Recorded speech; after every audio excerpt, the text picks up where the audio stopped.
Ivy Rusek had made many questionable decisions in her 23 years of life, but standing in the private library of the Vampire King while he pinned her against a shelf of ancient texts definitely ranked in the top 3.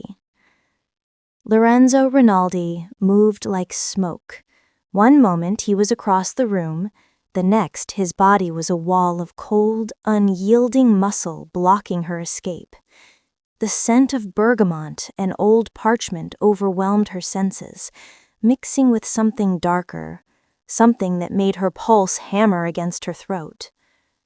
"My son thinks you are a trinket," he murmured, his voice like velvet dragged across gravel. "A pretty distraction to be discarded when more important matters arise." Ivy's breath came in short gasps. She should be terrified. She should run. Instead, she tilted her chin up defiantly, meeting his crimson-flecked eyes. "And what do you think I am?" A smile curved his lips, dangerous, knowing, impossibly beautiful. He is a fool. He sees a spark and tries to extinguish it. His hand came up, fingertips grazing her jawline with a coldness that burned. "I want to watch you burn." The library seemed to shrink around them. Leather-bound books, manuscripts worth fortunes, the accumulated knowledge of centuries, all of it faded into irrelevance. His lips brushed the shell of her ear, and Ivy felt lightning shoot down her spine. "Forget the boy.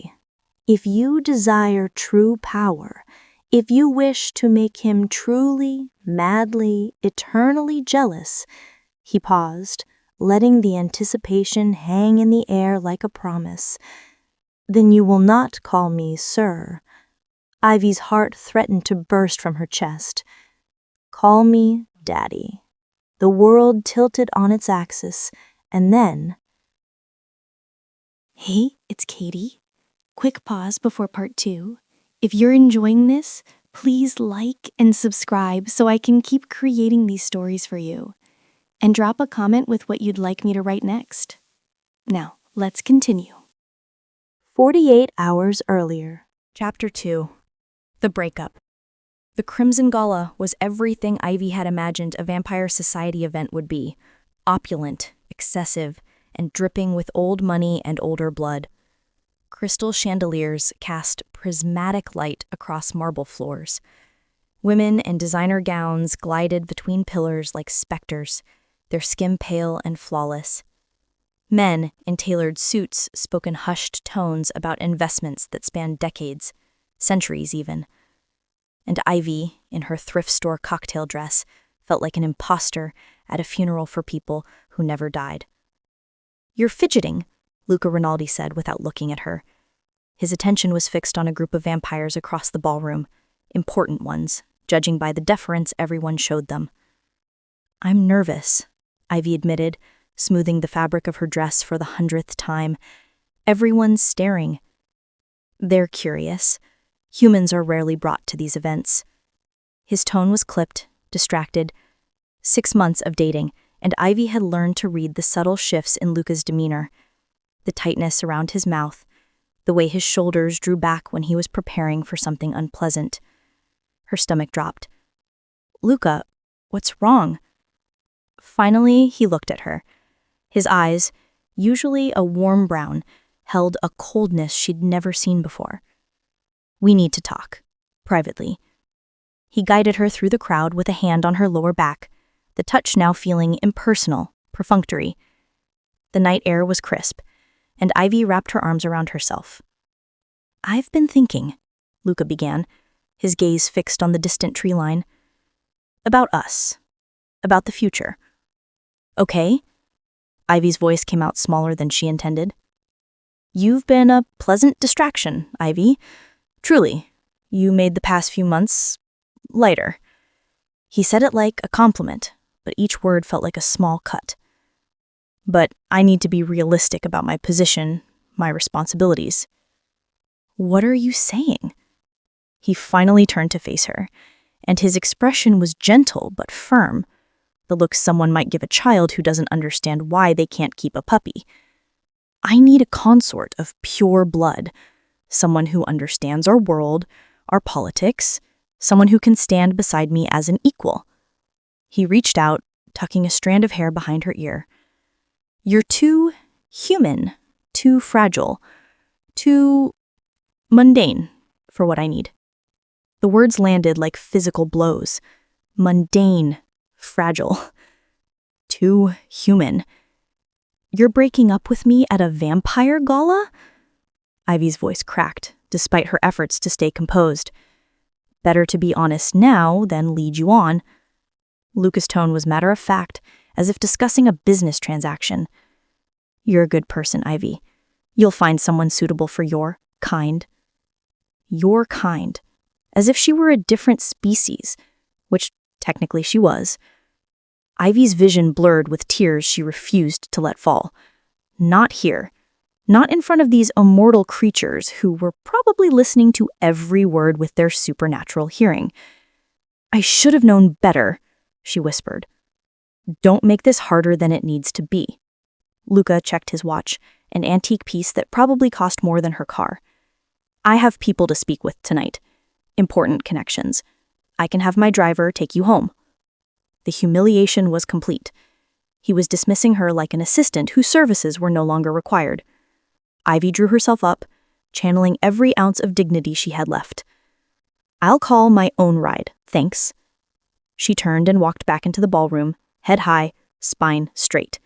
The crowd parted for her, some faces sympathetic, others amused, most simply curious. The boring human girl getting dumped. What a novelty.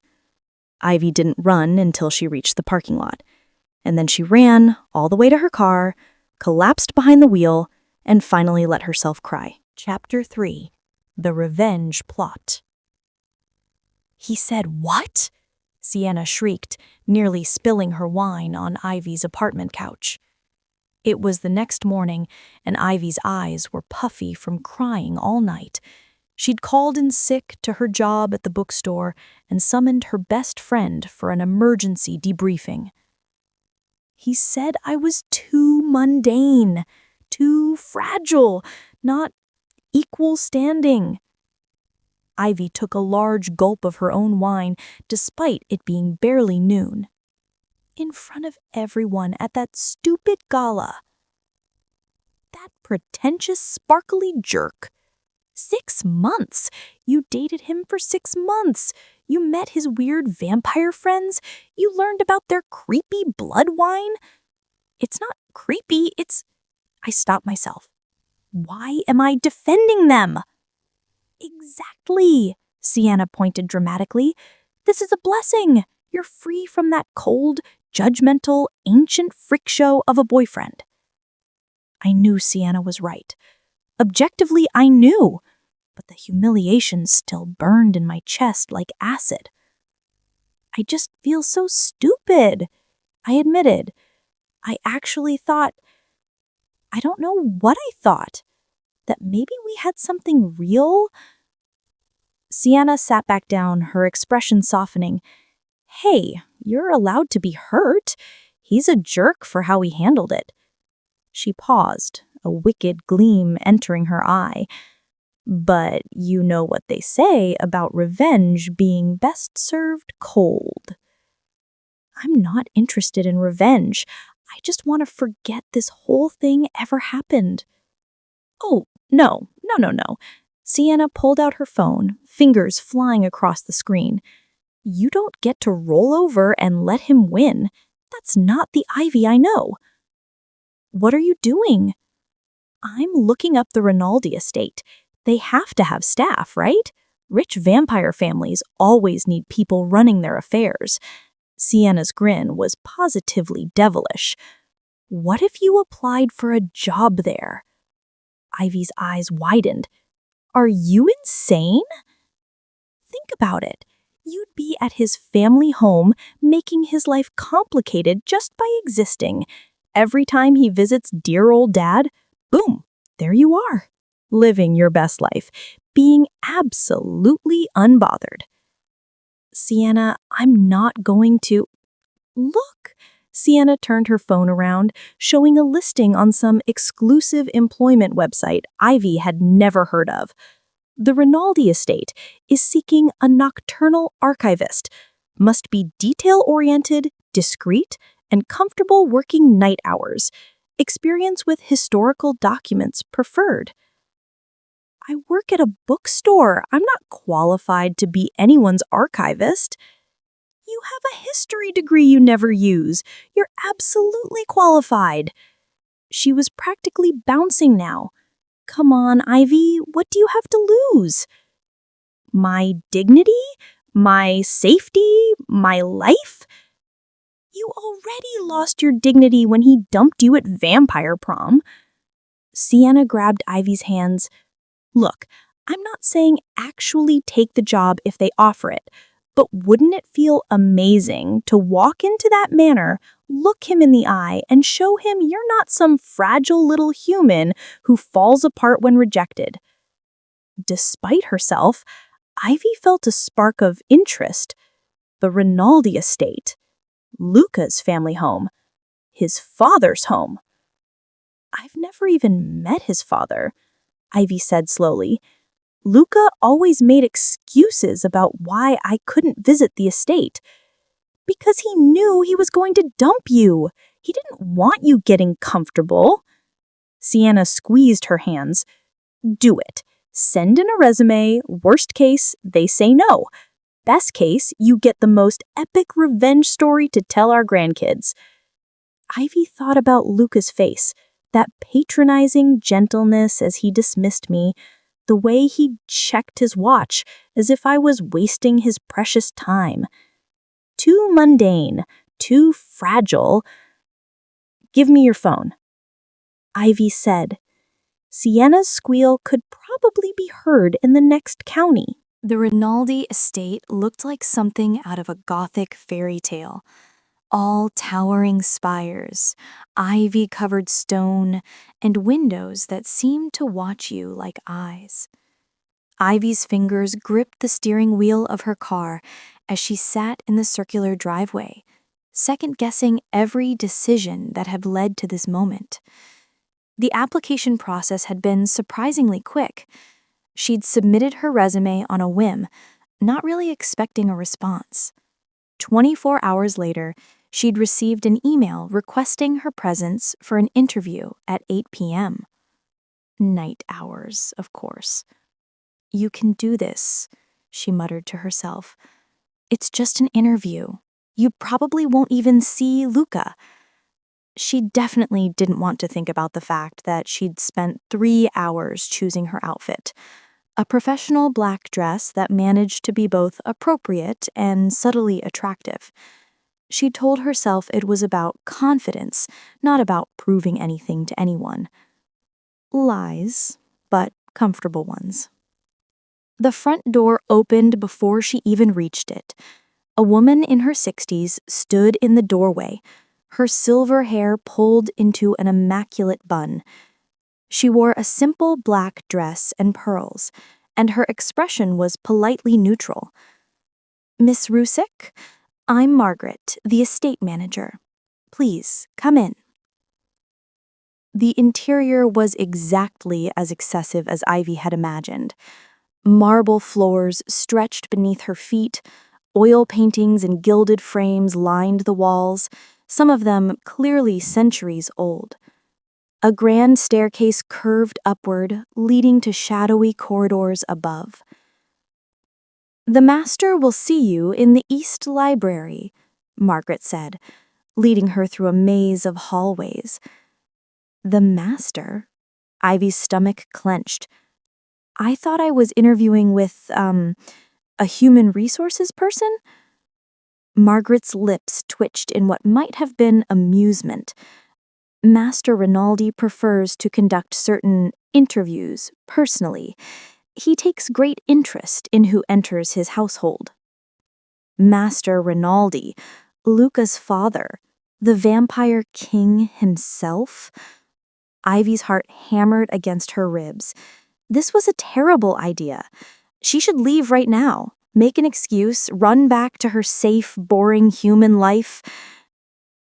Margaret opened a set of double doors, revealing a library that made Ivy's bookstore look like a roadside stand. Floor-to-ceiling shelves lined every wall, packed with leather-bound volumes. Oil paintings in gilded frames lined the walls, some of them clearly centuries old. A grand staircase curved upward, leading to shadowy corridors above. And in the center of it all, standing with his back to her as he examined a book, was Lorenzo Rinaldi. Even from behind, he commanded attention. Tall, broad-shouldered, dressed in dark slacks and a white shirt with the sleeves rolled up.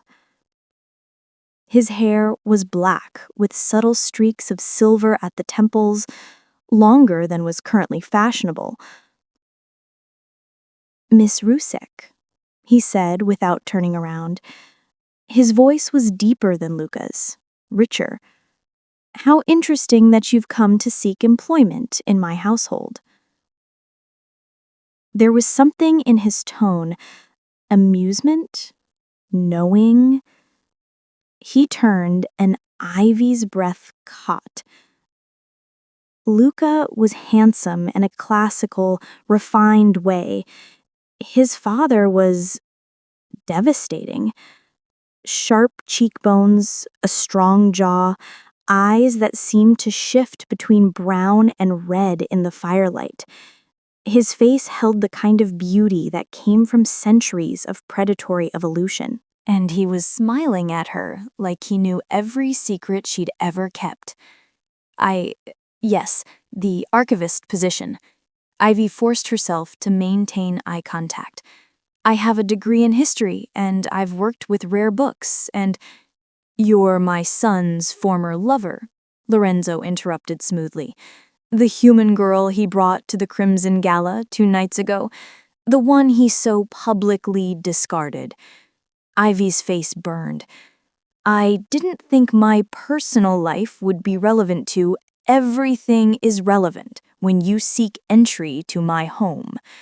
He moved closer, each step deliberate. "Tell me, Miss Rusek, are you here for the job, or are you here for revenge?" The question hung in the air between them. Ivy could lie, should lie, but something about those ancient eyes made deception feel pointless. "Maybe both," she admitted. Lorenzo's smile widened, revealing just a hint of fang. Finally, an honest answer. He circled her slowly, assessing. "My son is a fool. He inherited his mother's rigidity, her obsession with tradition and bloodlines. He sees the world in terms of what should be, not what is." "I'm not sure I understand. You came here hoping to make him uncomfortable, didn't you? To remind him of his rejection every time he visits his father's home. You want him to see that you're not broken, that you've moved on. Is that so wrong?" "Not at all. In fact, I find it delightful." He gestured to a chair near the fireplace. "Sit. Let's discuss terms." Ivy hesitated. "You're offering me the job?" "I'm offering you something better." Lorenzo poured 2 glasses of wine from a crystal decanter, deep red, almost black. He handed one to Ivy. "The archivist position is tedious, beneath your obvious spirit, but I do need a personal companion, someone to manage my evening schedule, accompany me to social functions, assist with correspondence." "That sounds like a position deliberately designed to infuriate my son." "Yes, precisely." Lorenzo raised his glass. "He believes you're mundane, Miss Rusek. Let's prove him spectacularly wrong." Ivy stared at the wine in her hand, her mind racing. This was insane. The Vampire King was offering me a job specifically to antagonize his son. There had to be a catch, something dangerous lurking beneath the surface. Why would you do this? What do you get out of it? Lorenzo's eyes glimmed with something predatory and ancient. You, Miss Rusek, I lived for a very long time, and genuine surprises are rare.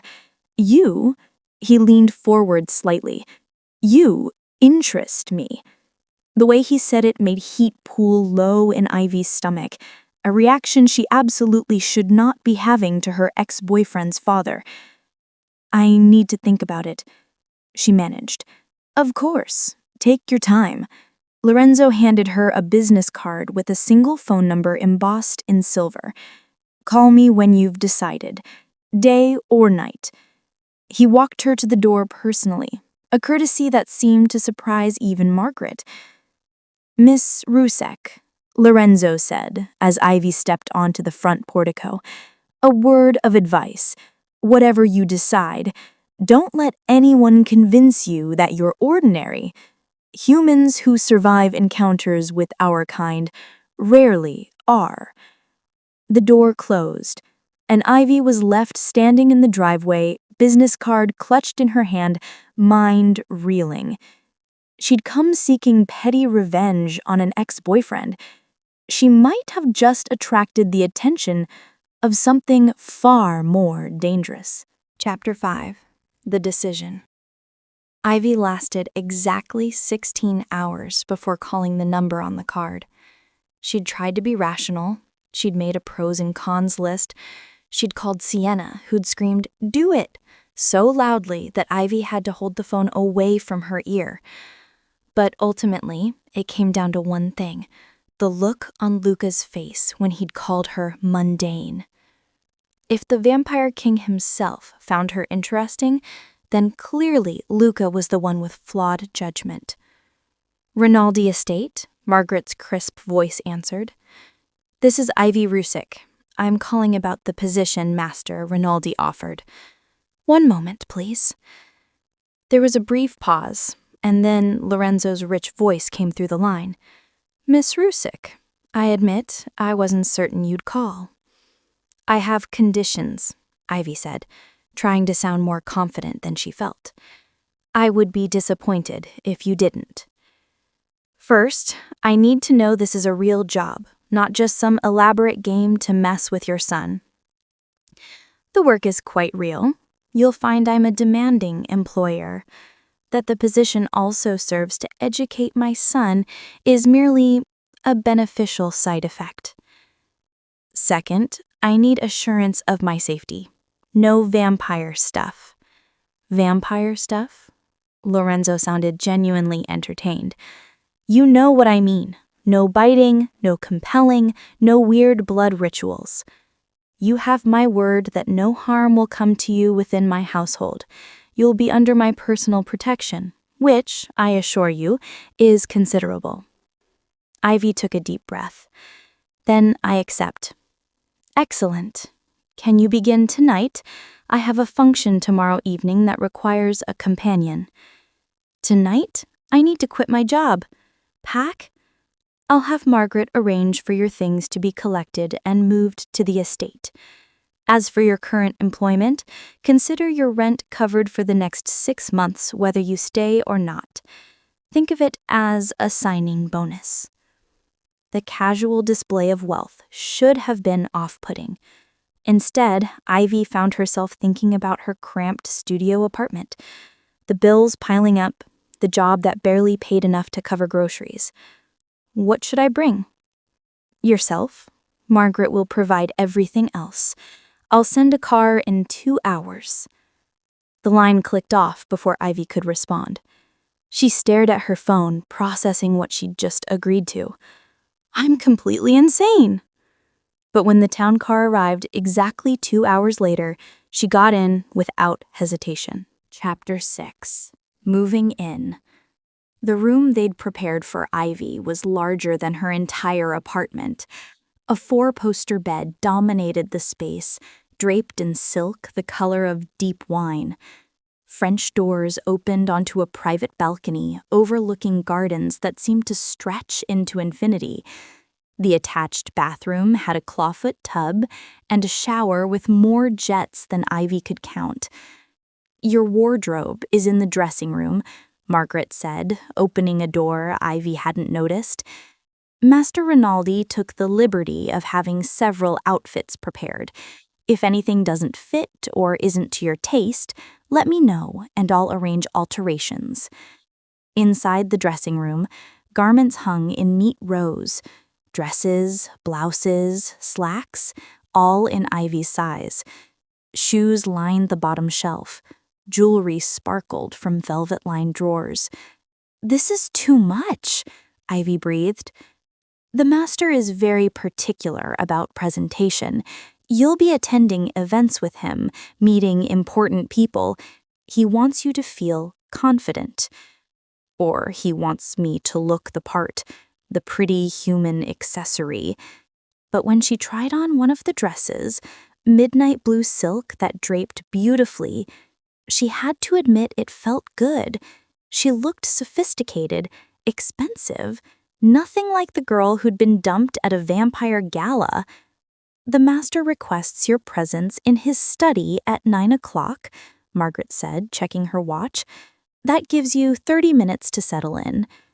After Margaret left, Ivy explored her new space. The bookshelf was stocked with recent bestsellers and classics. The desk had premium stationery and a laptop. The mini fridge contained bottled water and gourmet snacks.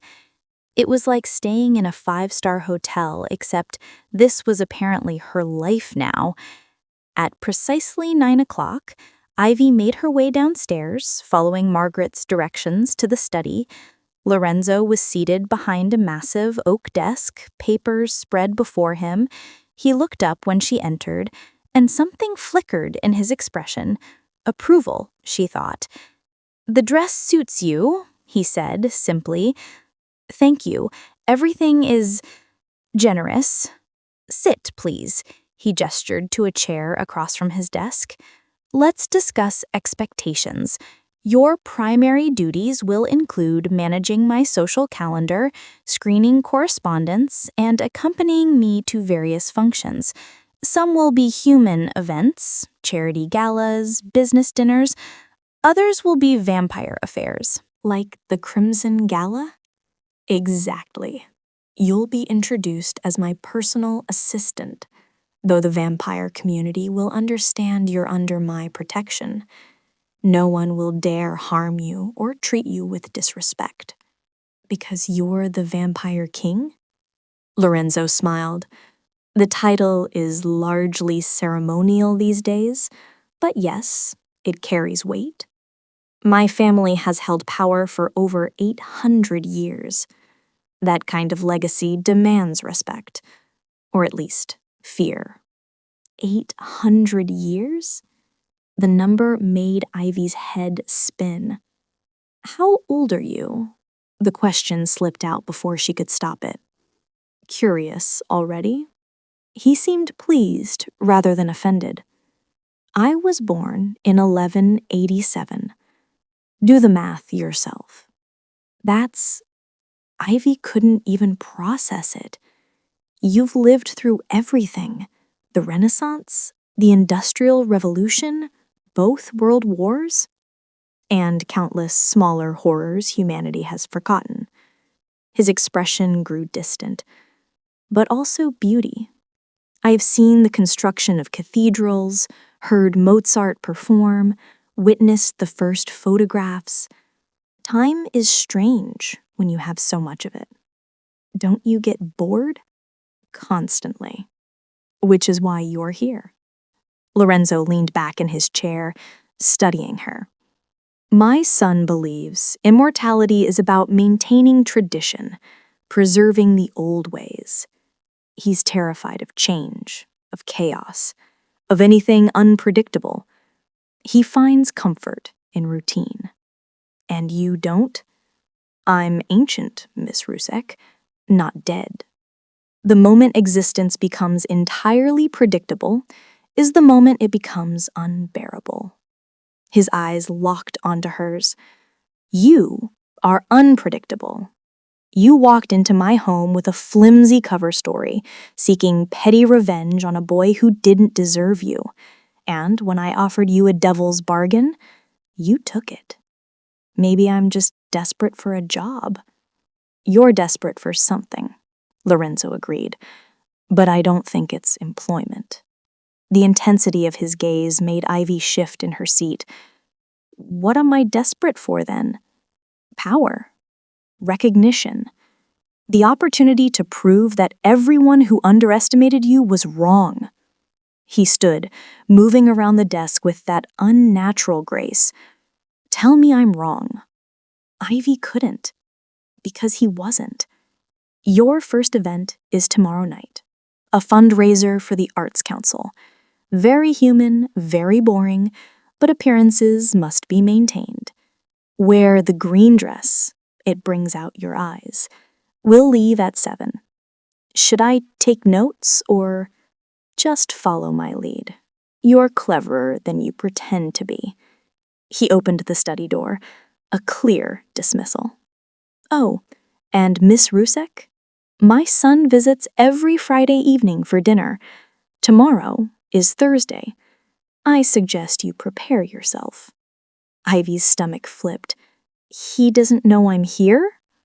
Lorenzo's smile was wicked. Not yet, but he will. Chapter 7, The Fundraiser.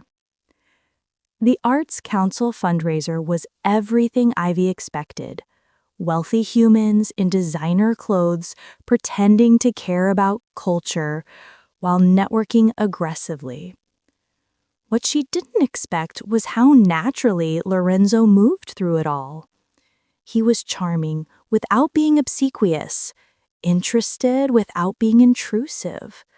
He remembered names, asked after families, made jokes that landed perfectly. Within an hour, Ivy watched him secure 3 major donations and an invitation to a gallery opening. "You're good at this," she murmured, as they accepted champagne from a passing waiter. 8 centuries of practice. He handed her a glass. The secret is genuinely listening. Most people simply wait for their turn to talk. A portly man in an expensive suit approached, his wife trailing behind. "Lorenzo, didn't expect to see you here. Thought you'd given up on these tedious affairs." "Marcus, good to see you." His smile was warm, but didn't reach his eyes. "And how could I stay away when they're honoring the new photography exhibit? You know my interest in the arts." Of course, of course." Marcus's gaze slid to Ivy with undisguised curiosity. "And who's this lovely young lady?" "My personal assistant, Ivy Rusek. She's helping me reorganize my collection." The way he said personal assistant somehow made it sound both professional and suggestive, a trick Ivy didn't know was possible. They made small talk for a few minutes before Marcus and his wife moved on.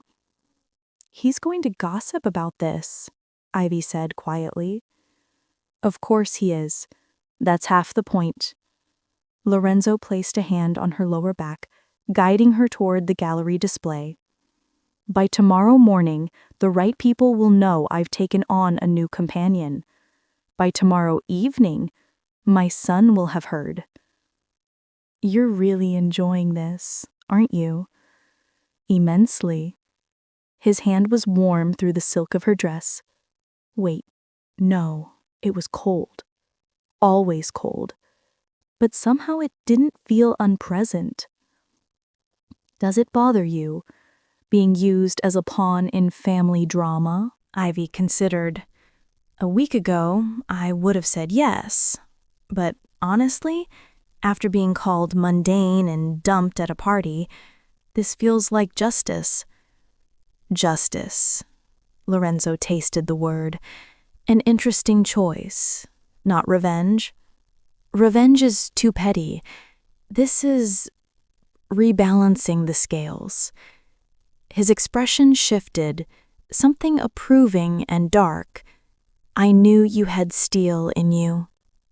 They spent the rest of the evening making rounds, with Lorenzo introducing Ivy to various influential people: art collectors, museum directors, politicians. All of them treated her with the same careful respect they showed Lorenzo, because she was with him, she realized. His presence elevated her by association. It was intoxicating. Near midnight, they finally escaped to Lorenzo's car, a sleek black vehicle that probably cost more than Ivy's entire college education. "You did well tonight," Lorenzo said as his driver pulled away from the venue. I mostly just smiled and nodded. "You were confident, composed. You didn't simper or fade into the background." He turned to face her. "My son would have expected you to be overwhelmed, to prove him right about your inadequacy." "I'm not inadequate." "No, you're not." Lorenzo's gaze held hers for a long moment. "Tomorrow will be more challenging." "Right, Luca's dinner visit. Should I stay in my room? Make myself scarce?" "Absolutely not. You'll join us for dinner. I want to see his face when he realizes who's been living under my roof." Ivy's pulse quickened, part anxiety, part anticipation. "He's going to be furious." "I'm counting on it." Chapter 8. The Dinner. Friday evening arrived too quickly and too slowly at the same time. Ivy changed outfits 3 times before settling on a simple but elegant black dress. Professional, not trying too hard, but undeniably attractive. She left her hair down in loose waves and kept her makeup natural. "You look like you're preparing for battle," Margaret observed, watching Ivy pace her room. "Isn't that what this is?" "In a sense, but remember, you're not the one who should be nervous. Master Luca is the one who made a mistake." Easy for her to say. Margaret wasn't the one about to face her ex-boyfriend while living with his father. At 7:30, Margaret escorted Ivy to the formal dining room. The table was set for 3, all crystal and silver and porcelain, so fine it looked like it might shatter if you breathed too hard. Lorenzo was already there, looking devastating in a dark suit. He smiled when Ivy entered. "Perfect timing, my son just arrived." As if summoned, Luca appeared in the doorway. He was mid-sentence, something about a business meeting, when his eyes landed on Ivy. The expression on his face was everything she'd hoped for: shock, confusion, and then, deliciously, horror. "What is she doing here?" Luca's voice came out strangled. "Good evening to you too, son." Lorenzo gestured to the empty chair. "Sit. Dinner will be served momentarily." "Father, I asked you a question." Luca's eyes never left Ivy. "Why is Ivy in our home?" "Miss Rusek is my new personal assistant. She's been living here for the past 2 days." Lorenzo said it casually, as if discussing the weather. "Surely you remember Ivy. You were dating her recently, I believe." The muscle in Luca's jaw ticked. "You hired my ex-girlfriend?" "Former companion," Lorenzo corrected. "And yes, her qualifications were impressive. Sit down, Luca. You're being rude." Ivy had to bite her lip to keep from smiling. This was better than she'd imagined. Slowly, stiffly, Luca took his seat. Throughout the first course, he said nothing, just stared daggers at both of them. "How was your meeting with the council?" Lorenzo asked pleasantly. "Fine." Luca's tone was clipped. "Just fine? I heard you were presenting your proposal for the blood supply chain modernization." "They're considering it." "Wonderful. Ivy, you should hear about this. Luca wants to streamline our procurement process using modern distribution logistics. Very forward-thinking. Ivy took a sip of wine to hide her expression. Lorenzo was deliberately including her in the conversation, treating her as an equal at the table. "This is ridiculous," Luca finally exploded. "Father, can we speak privately?" "Anything you need to say can be said in front of Miss Rusek. She'll be privy to most family matters in her role anyway." Family matters? Luca looked like he might actually lose his composure entirely. "She's human." "So observant." Lorenzo's tone turned cold. "Tell me, son, is there a reason my choice of staff offends you? Or is it specifically Miss Rusek's presence that bothers you?" Luca's eyes flickered between them, and Ivy could practically see him trying to find solid ground. "You're doing this to antagonize me." "Why would your father hiring a qualified assistant antagonize you?" Ivy asked sweetly. "Unless you feel guilty about how you treated me." "I don't feel guilty. I ended a relationship that wasn't going anywhere. At a public event, after 6 months, by calling me mundane. I was being honest." "You were being cruel," Lorenzo interjected. "There's a difference. But this isn't about your failed romance. It's about your inability to recognize value when you see it." Luca stood abruptly. "I'm not sitting here for this." "Then leave," Lorenzo said calmly. "But know that Miss Rusek will continue to work for me, will continue to live under this roof, and will continue to accompany me to various functions, including Vampire Society events. Get used to seeing her." The look Luca shot Ivy was pure venom. "This isn't over." "I certainly hope not. Boring dinners are such a waste of immortality." Luca stormed out, and a moment later, they heard a door slam. Silence filled the dining room. Then Lorenzo began to laugh, a rich, genuine sound that made something warm bloom in Ivy's chest.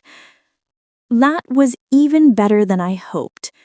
To revenge, Miss Rusek. May it always be this satisfying." Ivy clinked her glass against his, grinning.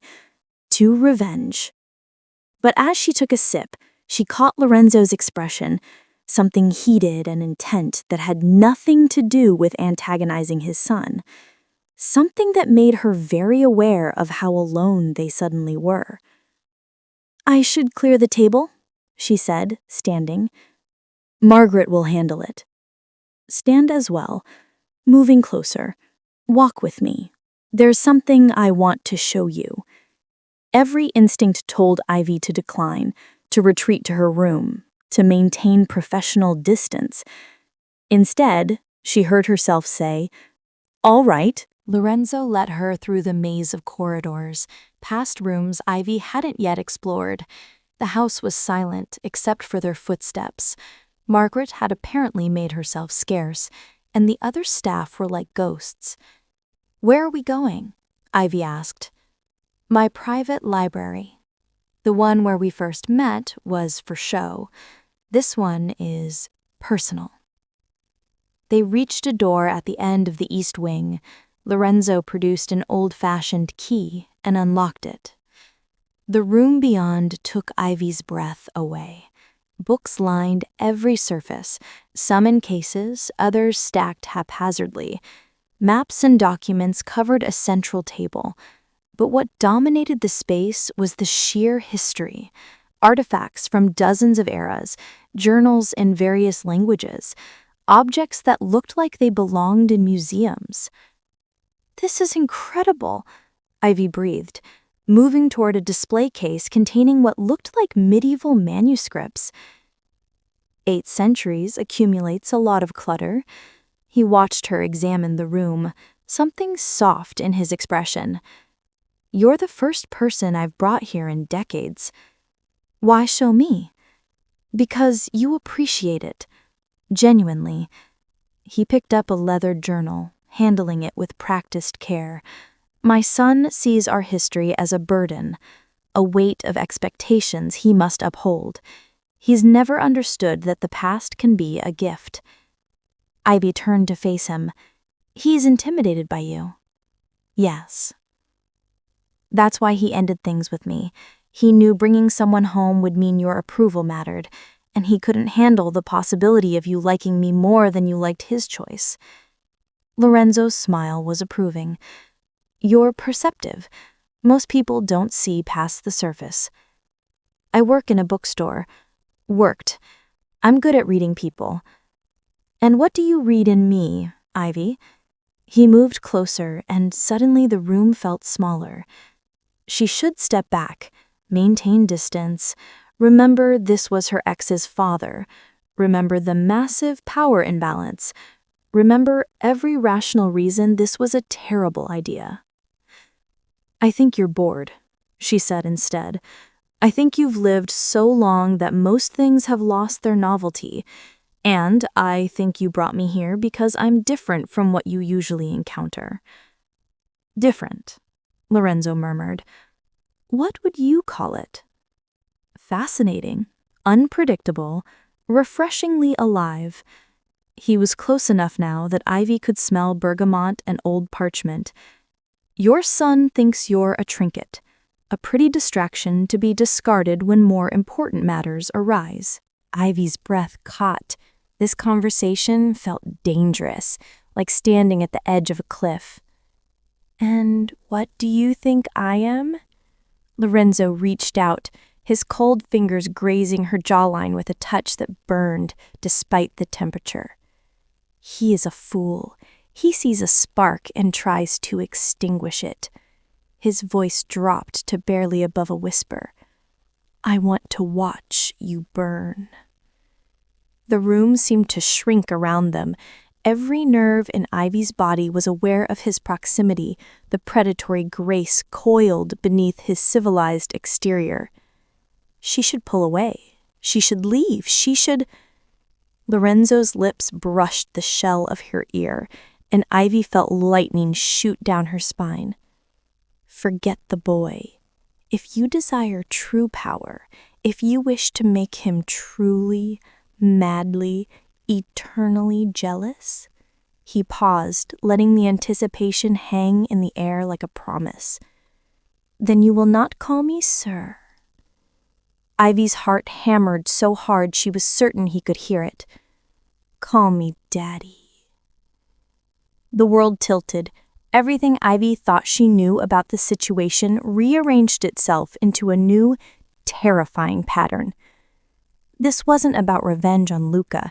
This was about Lorenzo claiming something his son had thrown away. That's... Ivy's voice failed her. Inappropriate? Dangerous? Exactly what you came here for, even if you didn't know it? Lorenzo pulled back just enough to look at her, his eyes gleaming red in the dim light. I've given you power, position, protection, but power without confidence is meaningless. This is insane. Yes, he smiled, all fangs and dark promise. Isn't it wonderful? Ivy should run.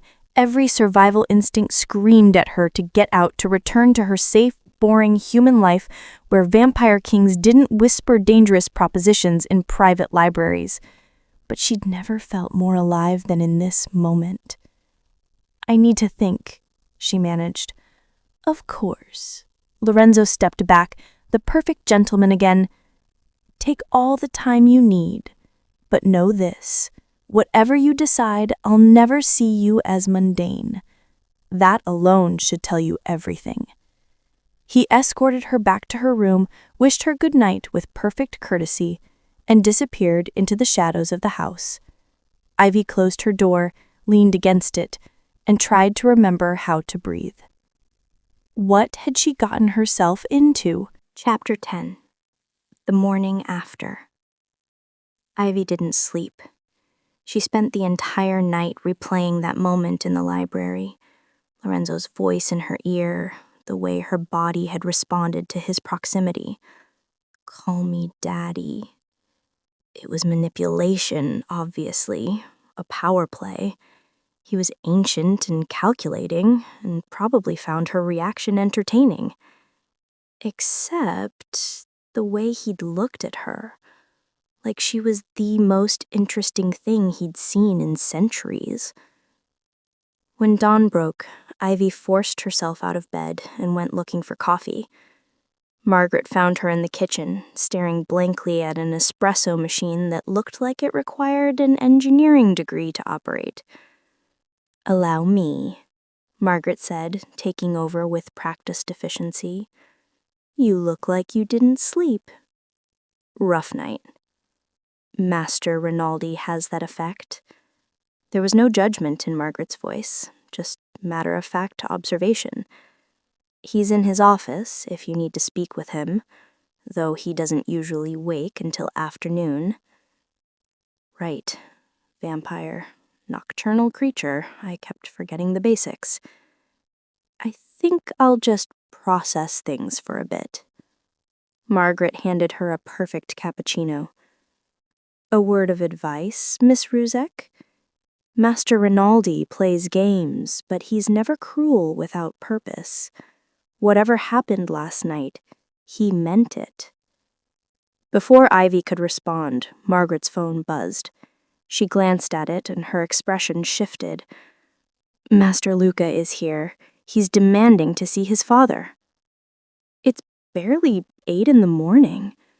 "Precisely." Margaret hurried toward the front of the house.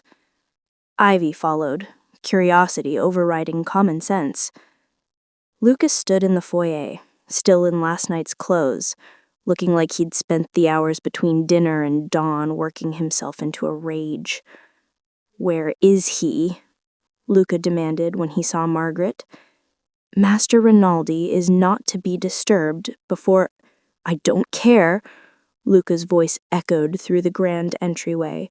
"I deliberately—" He caught sight of Ivy on the stairs, and his expression twisted. "You. This is your fault." "My fault?" Ivy descended slowly, keeping her composure. "I didn't force your father to hire me. You manipulated him, used my rejection to worm your way into his household. Or maybe he just recognized value you were too blind to see." The words came out sharper than intended. Luca moved fast toward her, fast enough to be threatening. "You think you're clever. You're a distraction, a momentary entertainment when he gets bored." "That's enough." Lorenzo's voice cut through the tension like a blade. He appeared at the top of the stairs, wearing a silk robe, looking impossibly elegant despite the early hour, and despite the fact that vampires were supposed to be unconscious during daylight. "Father." Luca's jaw clenched.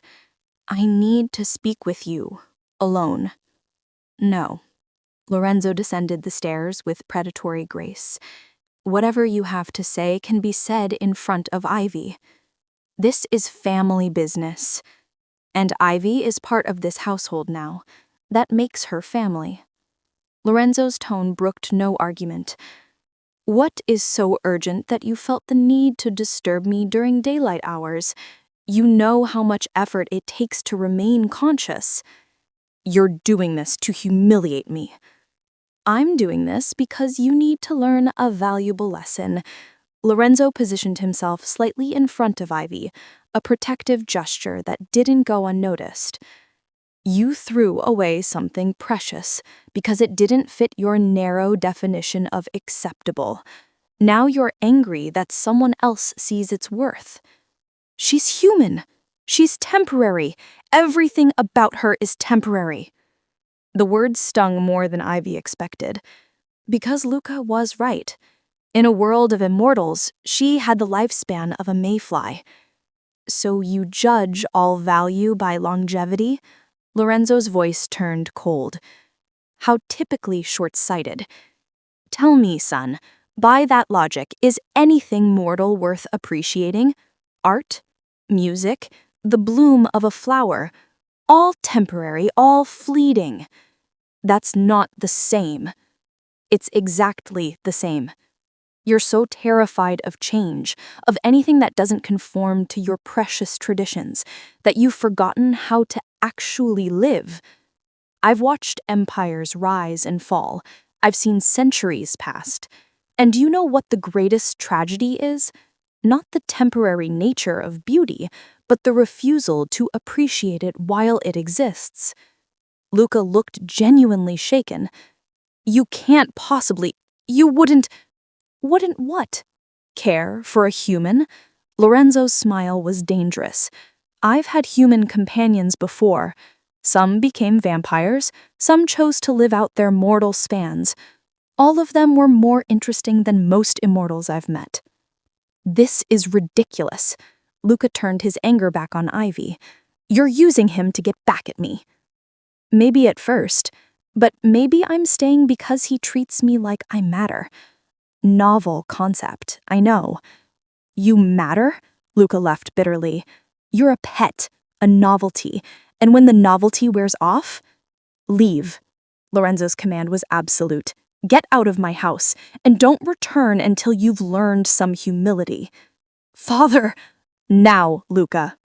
For a moment, Ivy thought Luca might actually attack. His eyes flashed with vampiric rage, his hands clenched into fists. But Lorenzo simply stood there, ancient and immovable, and Luca finally broke. This isn't over. He snarled toward the door. You'll regret this! The door slammed and silence descended. Lorenzo turned to Ivy, concern flickering across his features. Are you all right? Why wouldn't I be? My son can be intense when threatened. I apologize for involving you in our dysfunction. You're the one who involved me. This was always part of the plan, wasn't it? To provoke him. Initially, yes. Lorenzo stepped closer. But plans change, Ivy. People, even ancient vampires, can be surprised by how things develop. What are you saying?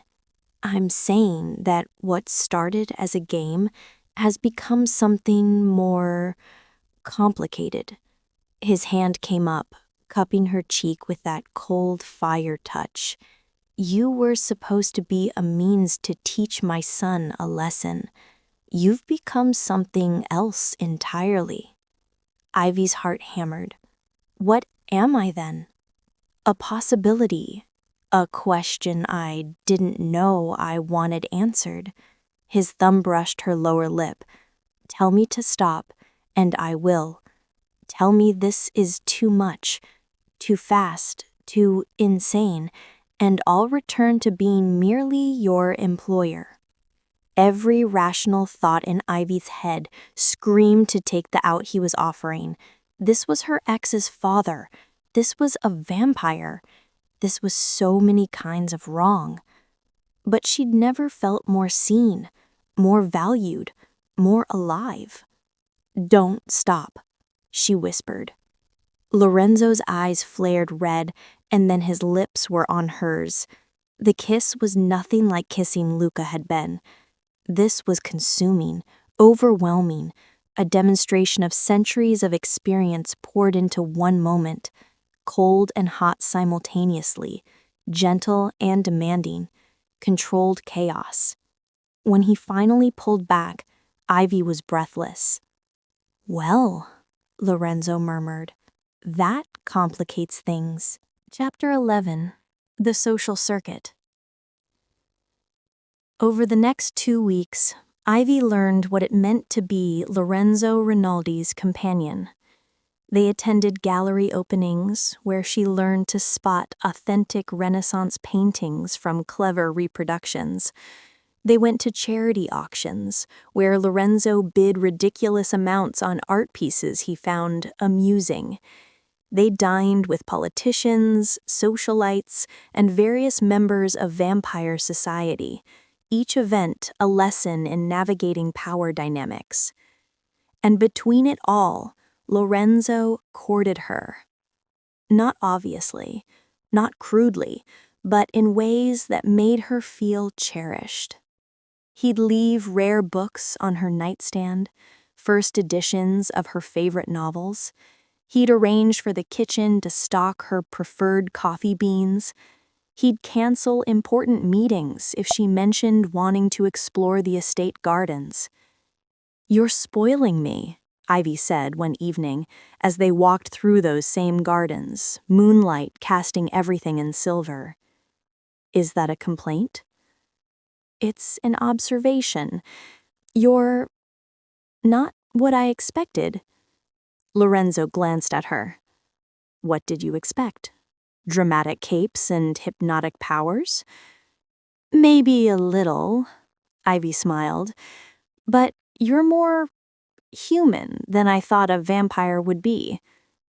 "I was human once. The memories fade, but some things remain." He paused by a fountain, ancient stone carved with intricate designs. "Sometimes I miss it. The simplicity of a mortal's span. Everything had weight because there was so little time." "Do you ever regret becoming immortal?" "Yes and no. I regret missing final sunrises. I regret the distance it creates between me and the mortal world. But I don't regret the experiences I've accumulated, the history I've witnessed. And I don't regret being here, in this moment, with you." Ivy's breath caught. "Lorenzo, I know it's complicated. I know my son would rage if he knew how deeply I've come to care for you. I know the vampire world will gossip and judge. But I've lived too long to pretend I don't want what I want." "And what do you want?" "You. However you'll have me, for however long you'll give me." The admission hung in the air between them, honest and raw. "Your son thinks I'm using you for revenge," Ivy said quietly. "Are you?" "Not anymore. Maybe not ever, really." She squeezed his hand.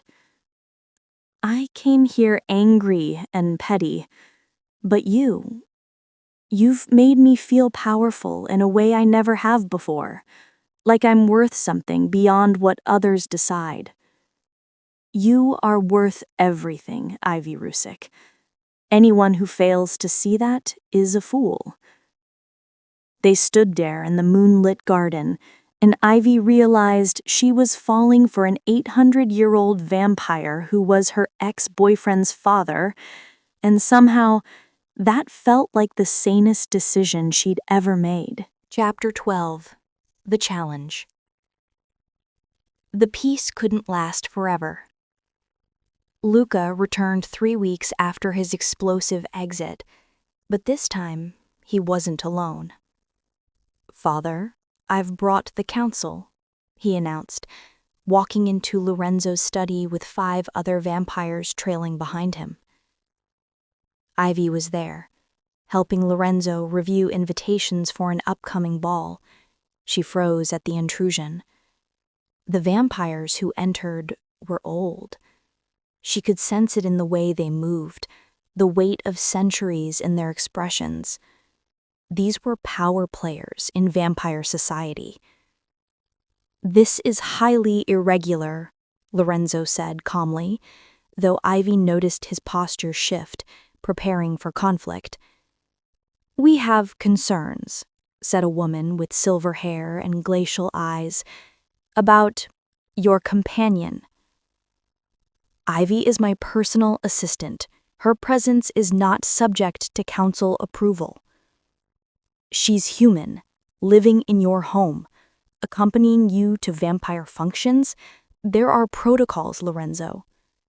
"Protocols I helped write, Marcus. I'm aware of them."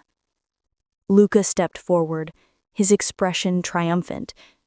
"The council believes your judgment may be compromised, that this human has exerted undue influence."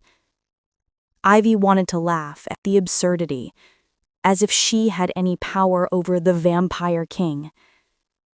"Is that what you believe?" Lorenzo's voice turned dangerous. That I, who have negotiated peace treaties, brokered alliances, and maintained order for centuries, have been manipulated by a 23-year-old woman?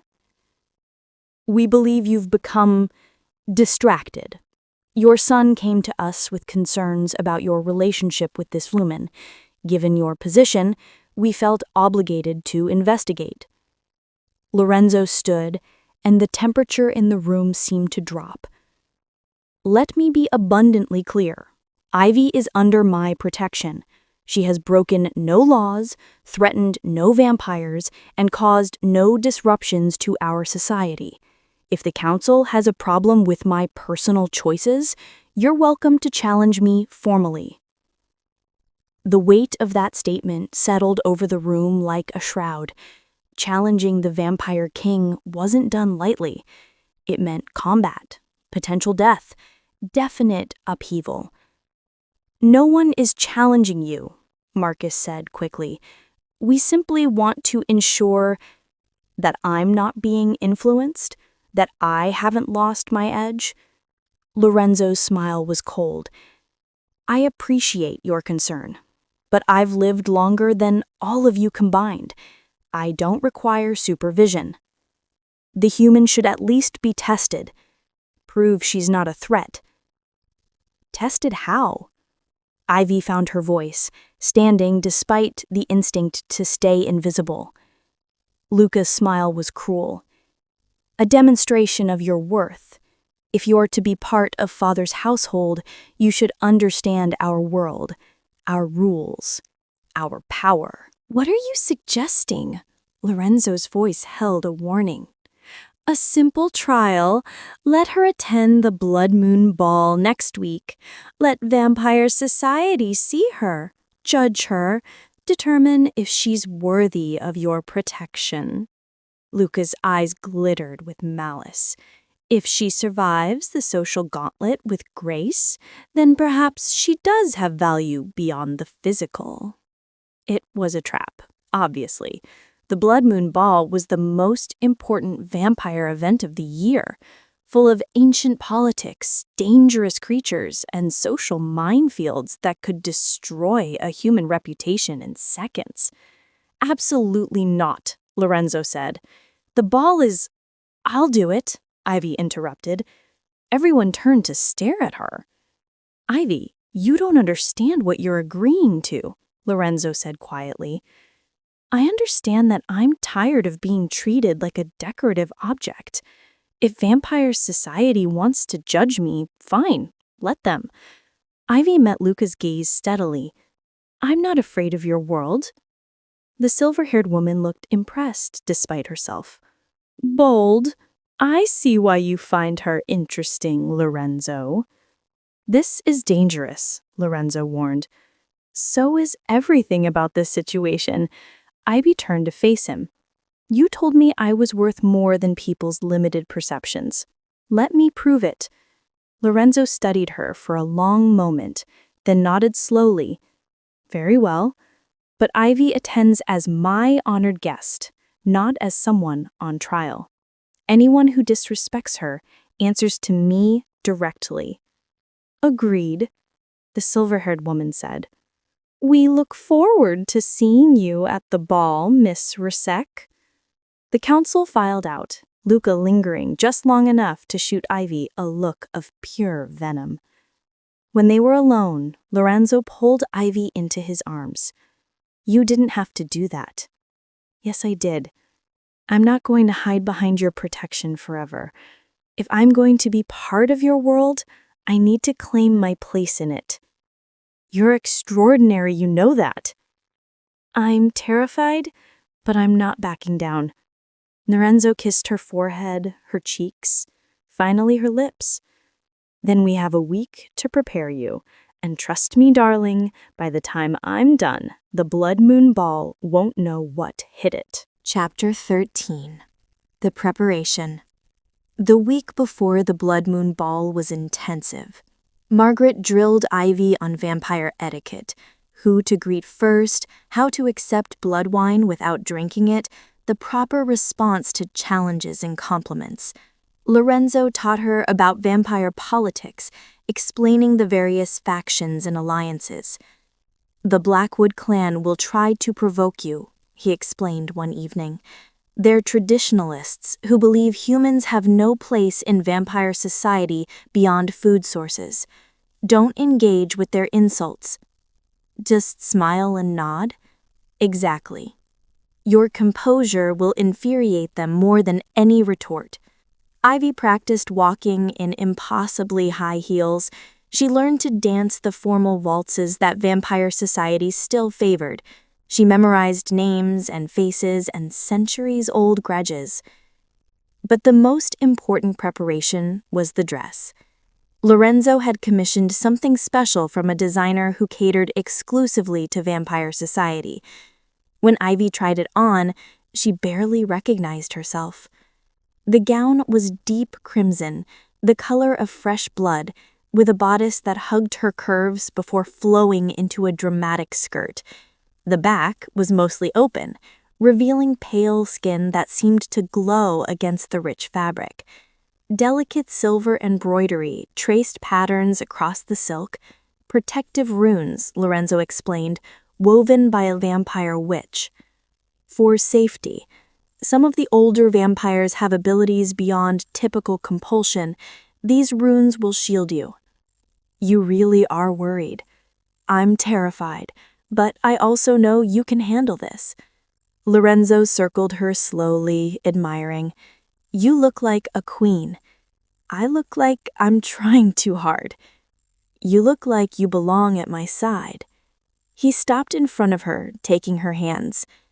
Ivy, whatever happens tonight, know that you have nothing to prove to me. You've already exceeded every expectation. Even the expectation that I was just a revenge scheme? Especially that one. His expression softened. You've become essential, vital. I haven't felt this alive in centuries. Lorenzo, I wasn't sure what to say, how to express that she felt the same way, that this impossible relationship had become the realest thing in her life.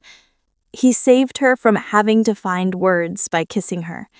Deep, consuming, full of promise and possession. Ready? He asked when they finally broke apart. Absolutely not. Let's go anyway. Chapter 14. The Blood Moon Ball. The venue for the Blood Moon Ball was a Gothic mansion on the outskirts of the city, all spires and stained glass and dramatic architecture. Vampires arrived in expensive cars, wearing outfits that ranged from historically accurate period costumes to modern high fashion.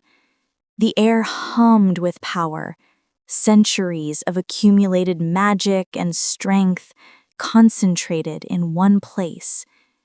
Ivy's hand tightened on Lorenzo's arm as they entered.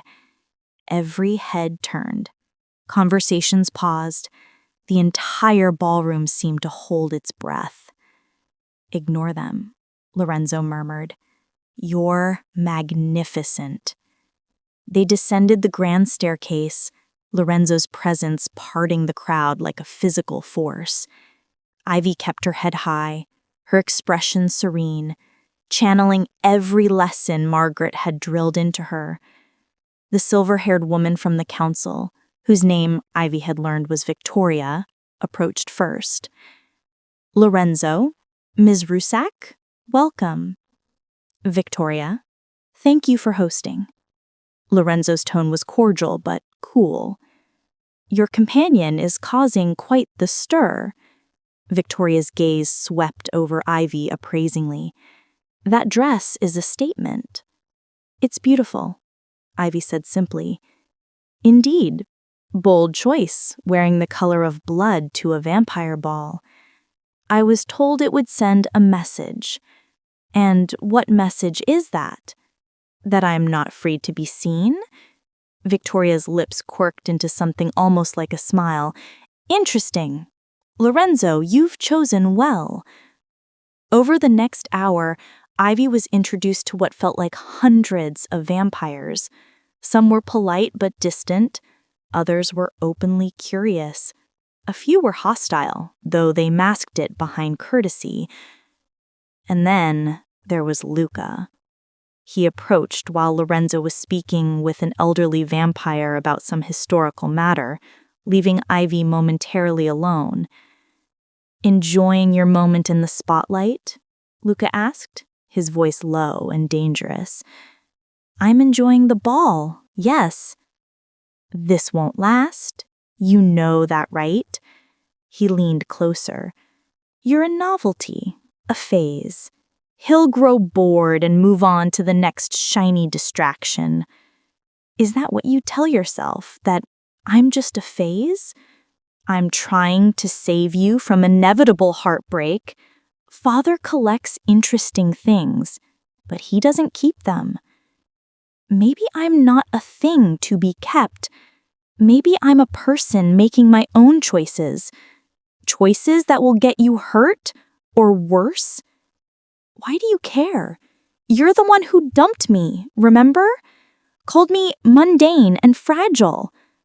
Luca's jaw clenched. "I made a mistake." The admission shocked them both. "What?" Ivy stared at him. "I was wrong. About you. About what matters. I let tradition and expectations blind me to what I actually wanted. And now my father has you, and You what? Want me back? As if I'm a toy you decided you missed? It's not like that. It's exactly like that. You threw me away because I didn't fit your perfect vampire bride criteria. Now that someone else values me, suddenly I'm worth wanting. That's not love, Luca. That's possession. And what father feels for you is different. He's using you to prove a point. Maybe at first, but it became real. For both of us." Ivy softened slightly. "I'm sorry you're hurt, but I'm not sorry I'm with Lorenzo. He sees me, really sees me. Not as a human, not as a vampire companion, just as me." Before Luca could respond, Lorenzo appeared at Ivy's side, his presence immediately changing the dynamic. "Is there a problem?" Lorenzo asked, quietly. "Just catching up," Luca said, bitterly. "Congratulations, father. You win. Again. This was never about winning, but thank you for your blessing." Luca turned and disappeared into the crowd, his shoulders tense with barely contained emotion. "Are you all right?" Lorenzo asked quietly. "Better than all right. I think I finally got closure." Chapter 15. The Declaration. The highlight of the Blood Moon Ball was the midnight ceremony, an ancient tradition where the Vampire King renewed his vows to protect vampire society for another year. Ivy watched from the edge of the ballroom as Lorenzo stood before the assembled vampires, powerful and commanding.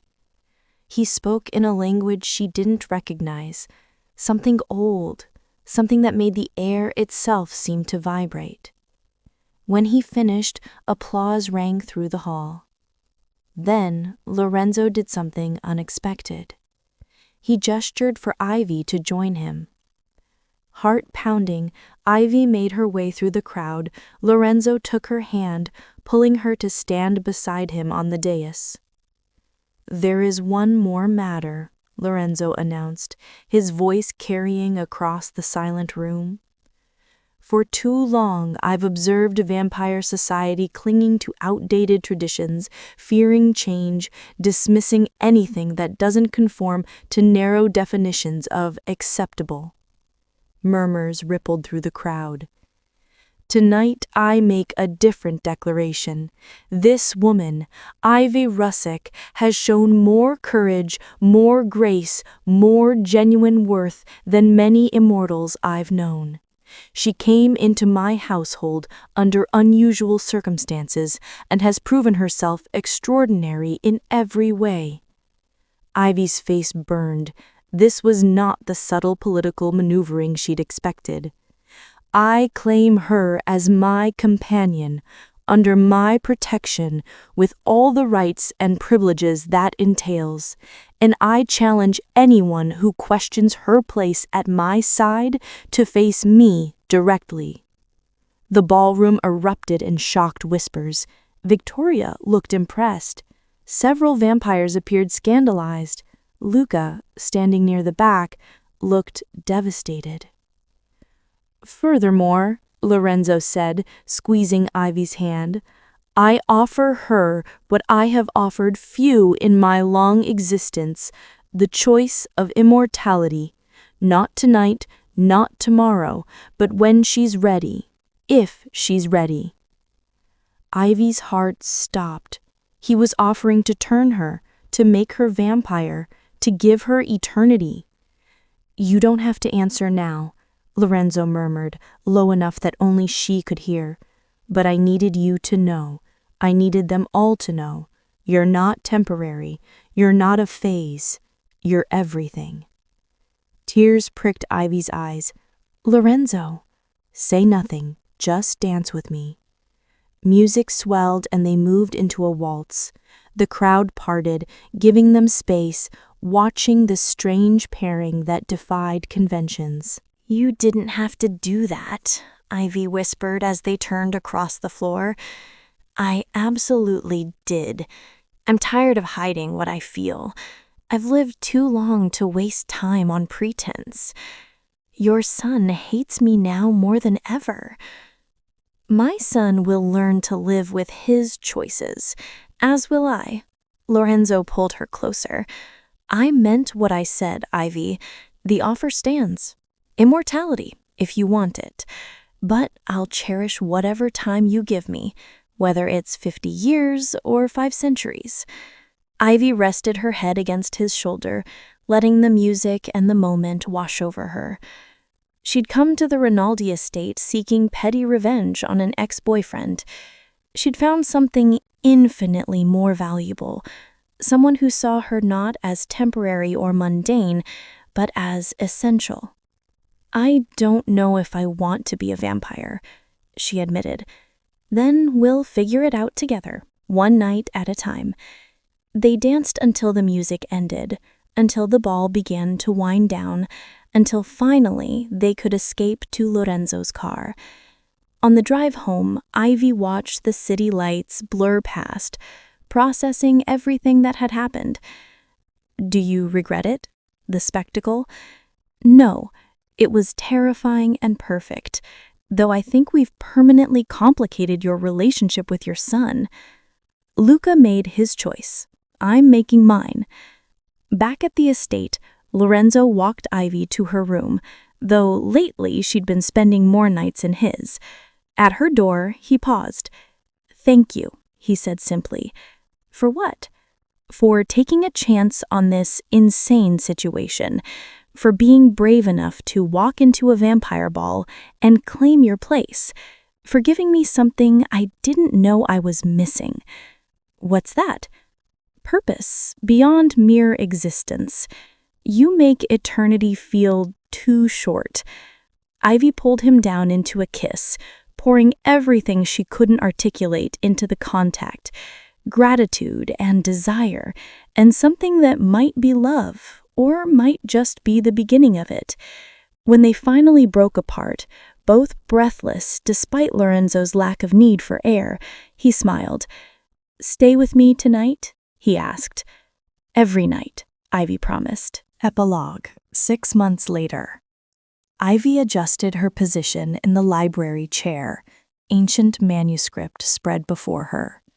She'd officially become Lorenzo's archivist, the job she'd originally applied for, though her duties extended far beyond cataloging old texts. She was his companion, his partner, his choice. The relationship scandalized some vampires and fascinated others. Luca had eventually made peace with it, though their interactions remained awkward.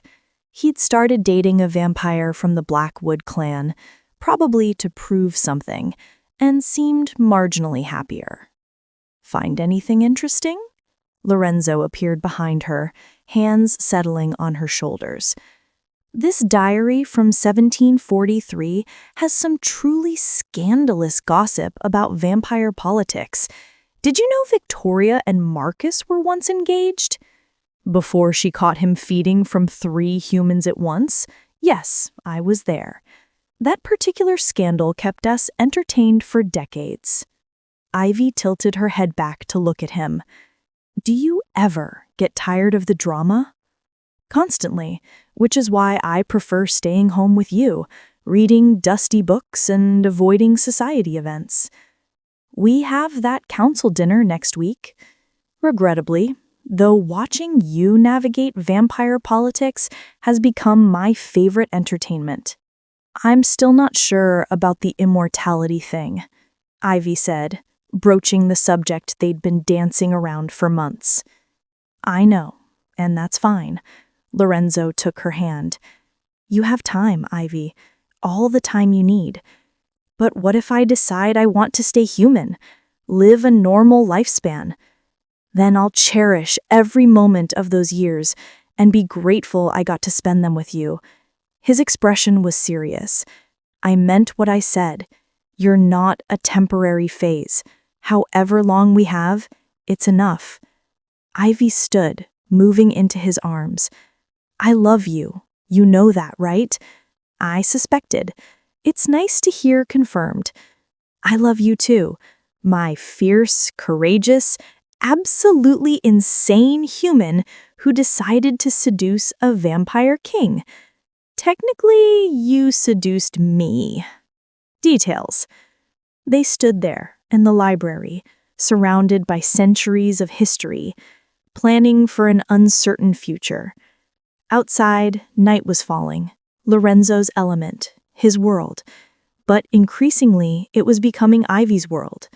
2. Whether she chose immortality or mortality, whether they had decades or centuries, one thing was certain. Ivy Rusick was never going to be called mundane again. Hi everyone, Katie here. Thanks for watching.